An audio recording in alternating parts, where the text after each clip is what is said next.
For the first time in 40 years, inflation has become a problem in the developed world. Thankfully, central banks have been up to the challenge, and they're willing to stamp out this inflation by taking liquidity out of the system and hiking rates. This has been led by the Fed, who's already hiked rates over 300 basis points. We believe there's more to go into 2023. And then the Fed is likely to keep rates at those elevated levels through all of 2023, only starting to cut rates in 2024. That's because they are really motivated to stamp out inflation. They don't want to make the mistake the Fed made in the 1970s of cutting rates too early. What's the risk of that? Of course, slower growth. Our base case is for a slight recession in the United States.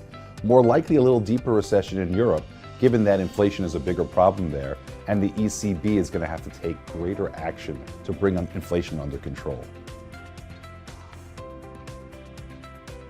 Despite our base case being a mild recession in the United States, we still see ample opportunity in the fixed income markets, particularly in the corporate space.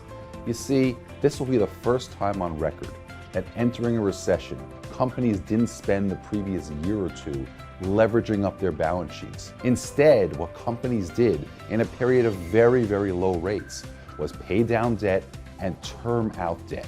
If you look at the high yield market, for example, only 20% of the market has maturities over the next 3 years. Ultimately, what leads to a default is not just a weakening of a business or an industry, but that coming at the same time as a liquidity event.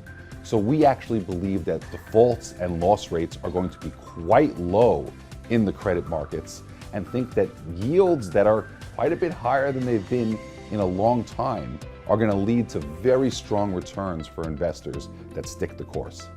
We also see opportunities in emerging market debt bonds. We focus more on the structural parts of the market, the hard currency, sovereign, and corporate issuers, and much less so, if at all, on what we call the more cyclical parts, the local yield curves and foreign exchange.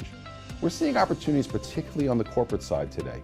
For example, Macau gaming, with China about to reopen, we think is a solid place to invest. Indian renewables, with the focus worldwide on responsible investing and ESG, is another good opportunity. As always, very important to stay diversified in emerging market bonds because they can be so volatile.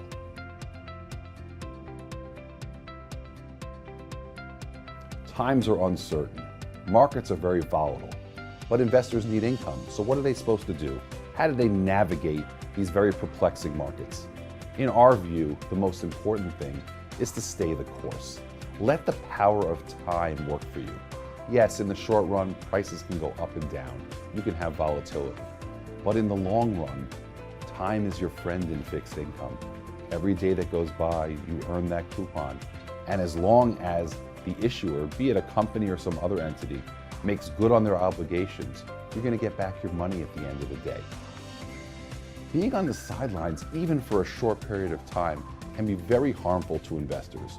We actually looked at the past 30 years of returns in the global high yield markets. You've gotten about 8% annualized. If you miss the best month of every year, you lost over half of your return. You're down to 3.5%. And if you miss the 2 best months in every year, you essentially lost all of your return. Very hard to time the markets.